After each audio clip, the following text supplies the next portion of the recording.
রোদে শুকানোর ঝামেলা ছাড়াই মাত্র 30 মিনিটে টক ঝাল মিষ্টি আম শর্ত। ব্যাপারটা একটু অবিশ্বাস্য হলেও হ্যাঁ, এটাই সত্যি। আজকে এই গোপন রেসিপিটি আপনাদের মাঝে শেয়ার করব। আসসালামু আলাইকুম everyone, welcome back to my channel. আমার কথা শুনে হয়তো আপনারা অবাক হয়ে গেছেন, তাই না? রোদে শুকানোর ঝামেলা ছাড়া আবার আমসত্ত্ব তৈরি করা যাবে?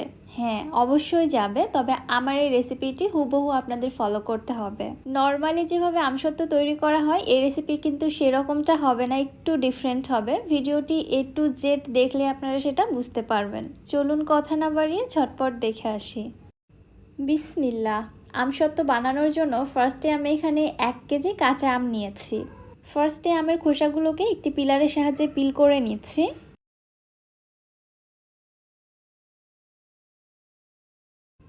এবারে আমগুলোকে ছোট টুকরো করে কেটে নিচ্ছি।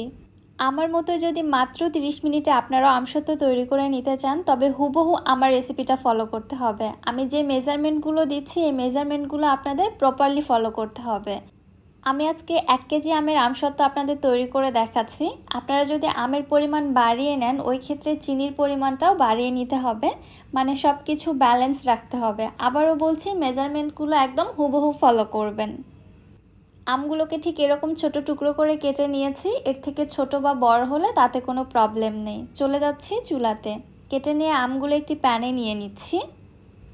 1 কেজি আমের জন্য এখানে আমি চিনি নিয়ে নিচ্ছি 2.5 কাপ। তবে এখানে 2 কাপ পরিমাণে চিনি ব্যবহার করা যেতে পারে, কিন্তু 2 কাপের কম ব্যবহার করা যাবে না।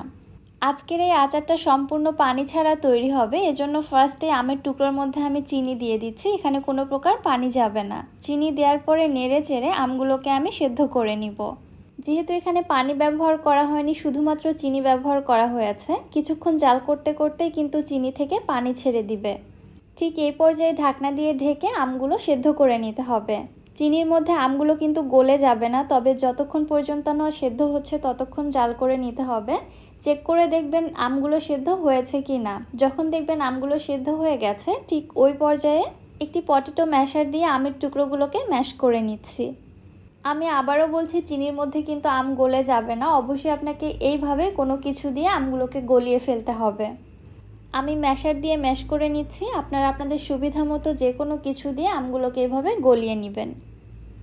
এই পর্যায়ে আমগুলো পুরোপুরিভাবে গলে গেছে এবং এগুলো কতটা ট্রান্সপারেন্ট হয়েছে আশা করছি আপনারা দেখেই বুঝতে পারছেন। এবার এই মিশ্রণের মধ্যে আমের যে আঁশ বা ছোট ছোট গোটা টুকরো রয়েছে এগুলোকে আলাদা করার জন্য আমের এই মিশ্রণটাকে অবশ্যই ছেঁকে নিতে হবে। আমি একটি স্ট্রেনারে ছেঁকে নিচ্ছি এবং সরাসরি যে পাত্রে জাল করব ওই পাত্রে আমি ছেঁকে নিচ্ছি।